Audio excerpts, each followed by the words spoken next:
There's a certain theme that developed in the round of 16 matches, and that is the big teams struggling to create offense. And that was certainly true in the Argentina-Switzerland game.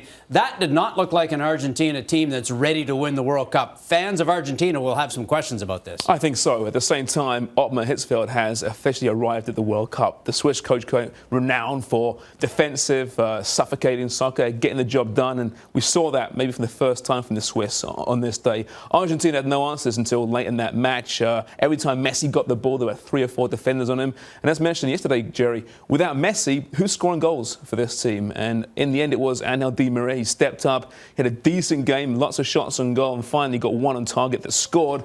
But yeah, issues for Argentina still. Who will it be? Will it be Higuain, who was invisible on this day? Will it be Lavezzi, who was subbed off? Someone's got to come alongside Leo Messi and say, I'll take the burden off you. But it's hard to figure out, isn't it, what is going wrong with this team? Because as you point out, Lionel Messi looked like he was the only man interested in creating offense. They've got Lavezzi, they've got Gonzalo Higuain, they've got Angel Di Maria, who came up with the goal at the end of the day. But they have some work to do, and I'm not sure that there's enough time to get that sorted out. Maybe there is. Well, Sabella went 4-4-2 today, which meant a very flat 4. And Mascherano and Gago aren't creative players. They're very good players, and Messi loves Gago, of course, but if he can't get the ball, then it just doesn't count. You do wonder if Carlos Tevez was picked for this team. Would he be an option off the bench at least? Now, obviously, him and Sabella fell out. Messi and Tevez have an uneasy relationship. You do wonder that had those egos been put aside and that goes on the bench, a nice option at least for Sabella to use. All right, so now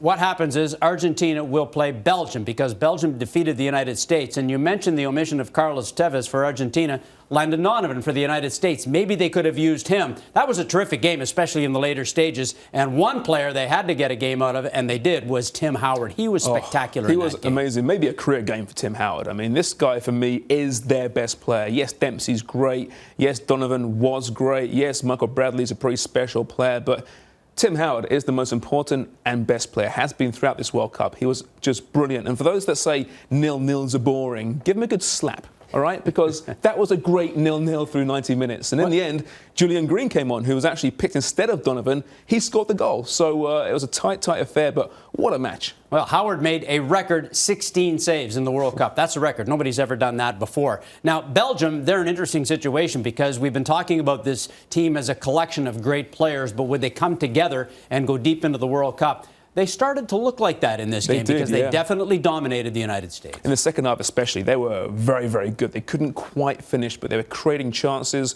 lots of crosses into the box. They started Origi, who we've been a big fan of throughout this tournament, 19 years of age, instead of Lukaku. He played really, really well, but then Origi went off for extra time. On comes Lukaku, assist and a goal. So the question is, next match, do they go with Lukaku or the kid Origi? It's a pretty nice place to be if you're Mark Wilmot's the coach right now, because the team is warming up, and those two strikers, they look pretty hungry. So it is Argentina against Belgium in one of the quarterfinal matchups.